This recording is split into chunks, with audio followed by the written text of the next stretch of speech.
നമുക്ക് 3 പിടി പരിപ്പ് കഴുകി വെള്ളത്തിലിടാം.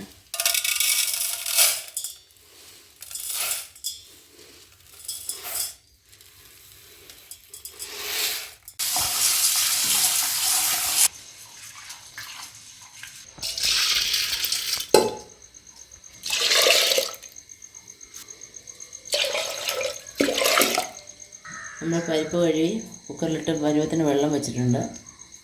ഇനി നമുക്കിത് അടുപ്പത്തേക്ക് വയ്ക്കാം. ഇത് വേവുന്നതിന് പരുവമായിട്ടുള്ള ഉപ്പ്, അതായത് പരിപ്പിന് പരുവത്തിനെയാണ് ഇട്ടിരിക്കുന്നത്. പരുവത്തിന് മഞ്ഞൾപ്പൊടി. നമുക്കിതിനി വേവാനായിട്ട് വയ്ക്കാം. ഒരു 4 വിസിൽ വരുന്നവരെ നമുക്ക് വേവിക്കാം. നമ്മുടെ പരിപ്പ് വെന്തിട്ടുണ്ട്. ഇത് വ്യത്യസ്തമായ രീതിയിലൊരു സാമ്പാർ വയ്ക്കാം. കഷ്ണങ്ങൾ അരിഞ്ഞത് ഇതിലേക്കൊന്ന് ഇട്ട് കൊടുക്കാം. തോമര നേരത്തെ വേവിച്ച് വെച്ചിട്ടുണ്ട്, അത് ഇതിലേക്ക് ഒഴിച്ചിടാം. കത്തിക്കും.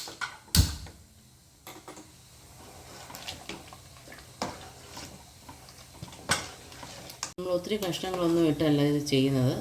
കുറച്ച് കഷ്ണങ്ങളേ ഉള്ളൂ. വെള്ളരിക്കയാണ് ഏറെ ഇട്ടിരിക്കുന്നത്. വഴുതനങ്ങ, മുരിങ്ങയ്ക്ക, തക്കാളിപ്പഴം, ചെറിയ ഉള്ളി, പച്ചമുളക്, ഇത്രയും മാത്രം ഇട്ടുകൊണ്ടാണ് നമ്മൾ ഈ ഒരു സാമ്പാർ വയ്ക്കുന്നത്. നമ്മൾ ആദ്യം പരിപ്പിന് പരുവമായിട്ടുള്ള ഉപ്പിട്ടിട്ടുണ്ടായിരുന്നു. ഇനി കഷ്ണത്തിന് പരുവമായിട്ടുള്ള ഉപ്പൂടെ നമ്മൾ ചേർത്ത് കൊടുക്കുക.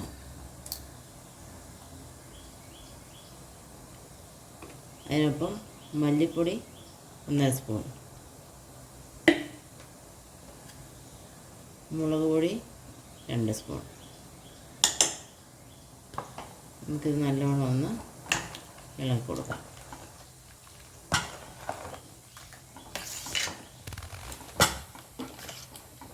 ചെറു തീയിലിരുന്ന് ഈ കഷ്ണങ്ങളൊക്കെ വേവുന്ന വരെ നമുക്കൊന്ന് കാത്തിരിക്കാം.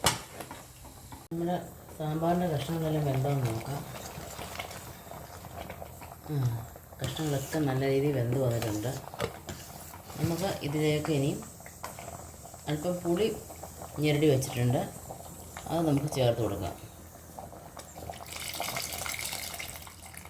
പുളി ഓരോരുത്തരുടെയും പരുവത്തിനനുസരിച്ചാണ്. ഇവിടെ ഉപ്പും പുളിയും പരുവത്തിന് നിൽക്കണം. ഇച്ചിരി പുളി നല്ല രീതിയിൽ ചേർക്കാം.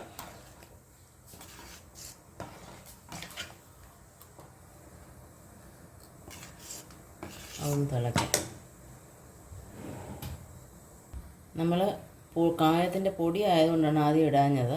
കഷ്ണമൊക്കെ വെന്തതിന് ശേഷമേ കായത്തിൻ്റെ പൊടി ഇടാവൂ. കഷ്ണമായിട്ടുള്ള കായമാണെങ്കിൽ നമ്മൾ കഷ്ണം വേവിക്കുന്നതിനൊപ്പം തന്നെ കായവും കൂടി ഇട്ട് വേണം തിളപ്പിക്കാൻ. നല്ലോണം ഒന്ന് ഇളക്കി കൊടുക്കാം.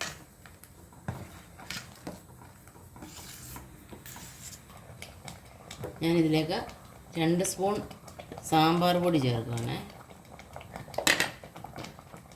സാമ്പാർ പൊടിയുടെ ചേർക്കുമ്പോൾ ടേസ്റ്റ് കൂടും. നല്ലോണം ഒന്ന് തിളച്ച് പിടിക്കട്ടെ. നമ്മുടെ സാമ്പാറിനെല്ലാം ഉപ്പും പുളിയും മസാലകളും എല്ലാം ആയിട്ടുണ്ട്. നമുക്കിനി കടുക് വറുത്ത് ഒഴിക്കാം.